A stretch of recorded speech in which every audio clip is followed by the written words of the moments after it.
Hey guys, Barak here. Welcome to another video. Today we're going to be going over some more changes. There's been some hot tuning or hot fixes and some tuning that's going on this weekend. Blizzard has announced that the servers are going down for World of Warcraft for some maintenance, and they're putting in some tuning that'll go live before the season starts next week.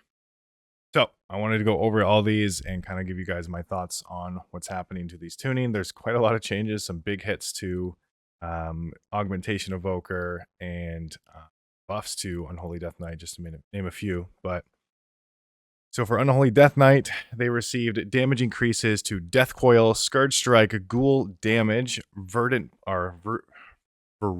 Plague, and Apocalypse Ghouls, all really decent changes to that. I think Unholy Death Knight was definitely on the lower end when it came to single target, so in the raid testing at least. So this is definitely a good change for them. It'll boost them up. I like that. Vengeance Demon Hunter. This is definitely needed. Vengeance Demon Hunter was overperforming when it came to tank damage, so they got a nerf to their tier set bonus. So Sigil of Flame damage granted has been reduced by 20% for that set bonus. And the illuminated sigils now increase parry chance against affected targets by 15%, was 20%. So it just reduces their tankiness just a little bit. Guardian Druid. Little bit of changes here. So Guardian, their Mangle now grants 12 rage instead of 10, and their cat form energy regeneration increased by 50%, was 35%. I don't think this is enough for Guardian Druid.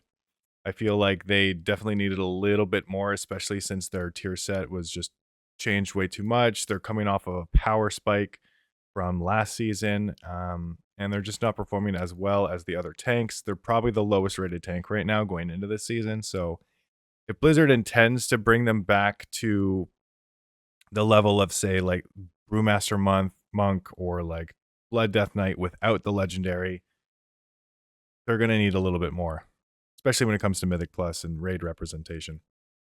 Balanced Druid. So cat form regeneration increased by 50%. Obviously, that's not anything to scoff at. Balance. I'm surprised that they didn't receive really any other changes.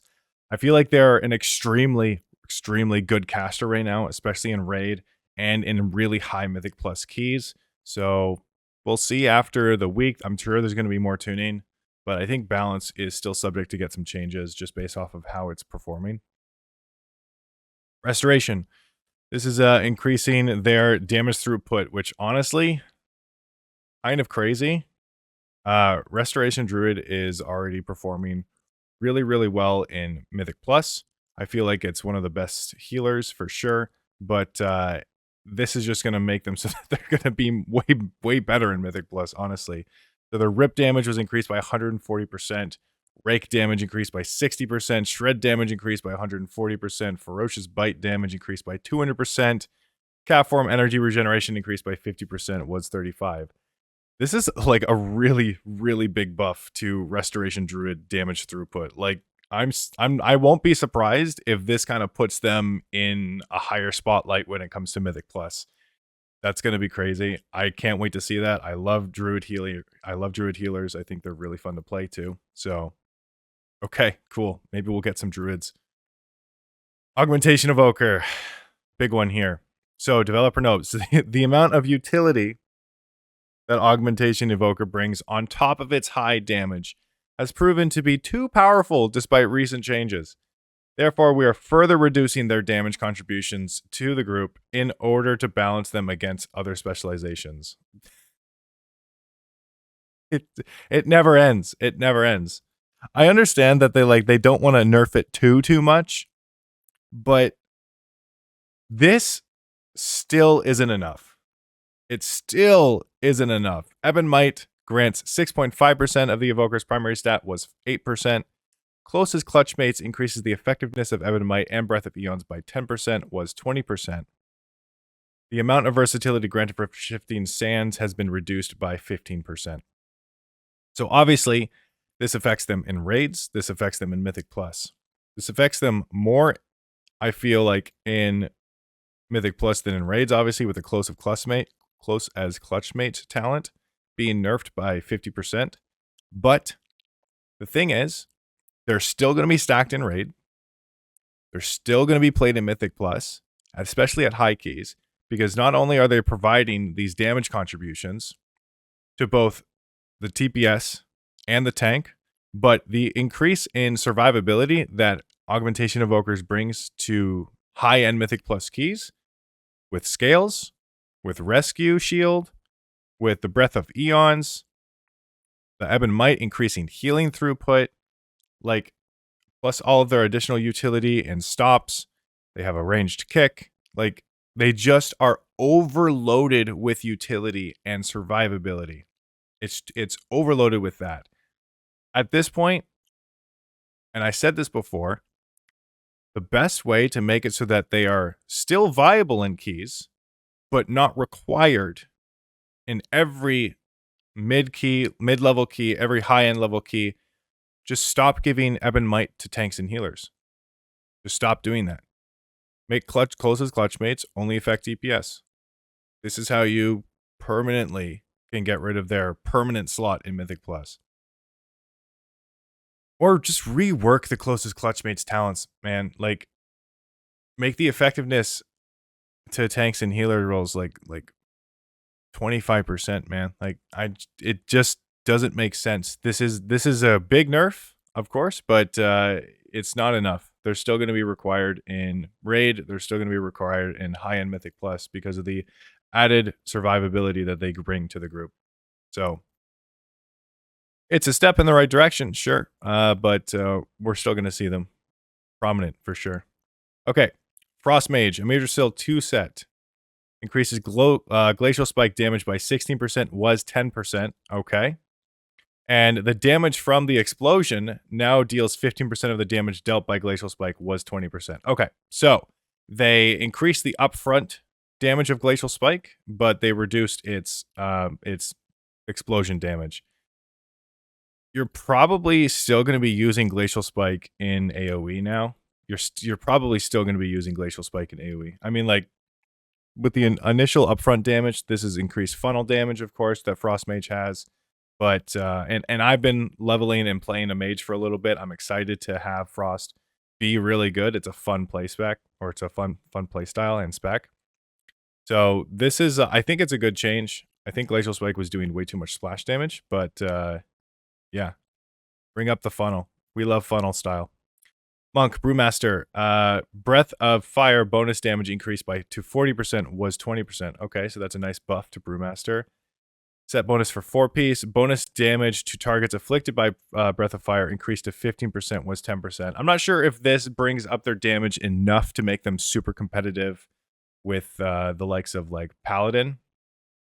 But we'll see. We'll see. I think this is a good change in the right direction. Brewmaster is probably one of the least played tanks right now, so I'd be interested to see some more of them for sure. Windwalkers, their tier set to bonus has been changed. So Blackout reinforcement granted by melee abilities now occurs 66% more often and increases Blackout kick damage by 200%, was 150%. Okay, that's a nice buff. I don't know too much about Windwalkers. Maybe you guys can tell me in the comments down below how big of a change this is. Retribution Paladins, just across the board, get 3% increased damage. Okay. Okay. Discipline Priest. This is another, like, pretty decent nerf to them. They're just receiving a lot of nerfs. They received a lot of damage nerfs and atonement healing contribution. Now they're getting healing nerfs. So discipline healing throughput, particularly in raids, is slightly higher than what we would like. Given their damage and utility contributions to the group, to balance them, we're reducing some talents that are giving a lot of power for only 1 talent point. The goal is to improve talent balance while also bringing them in line with other healers. It's very interesting that they have this mentality towards healers and towards tanks, but they don't have it towards DPS.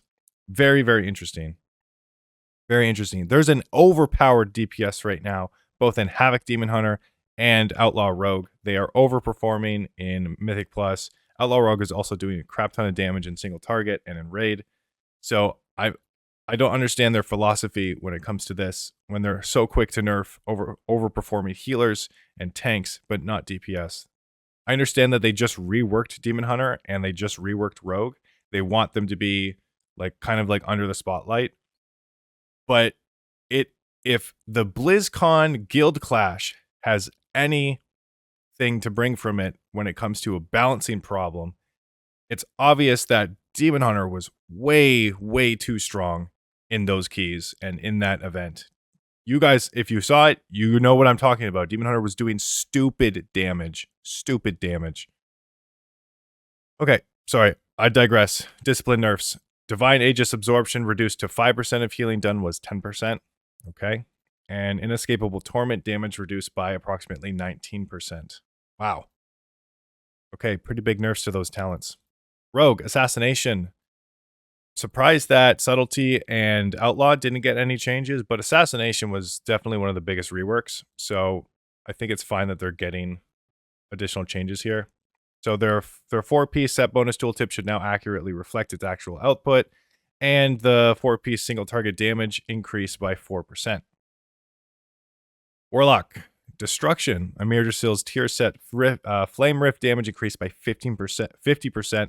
Unstable tear damage increased by 5. Shadowy tear damage increased by 5.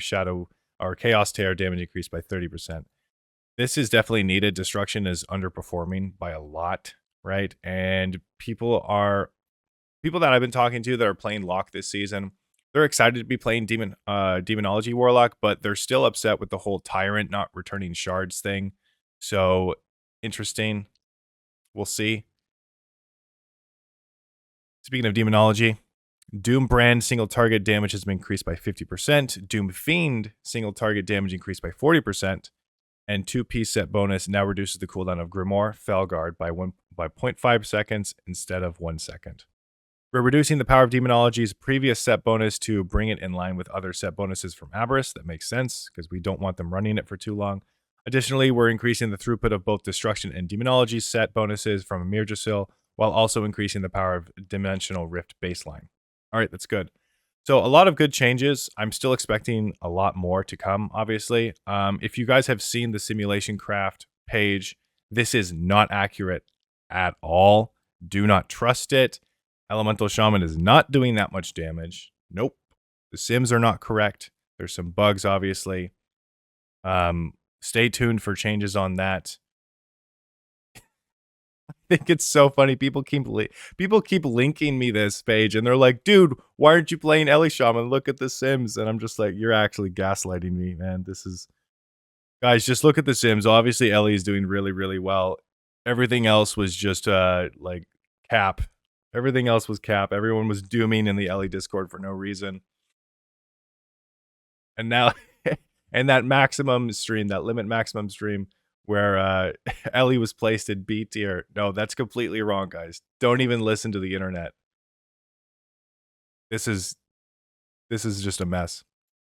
Okay, anyway, that goes for the rune, or the testing and the tuning for before the tier actually gets released.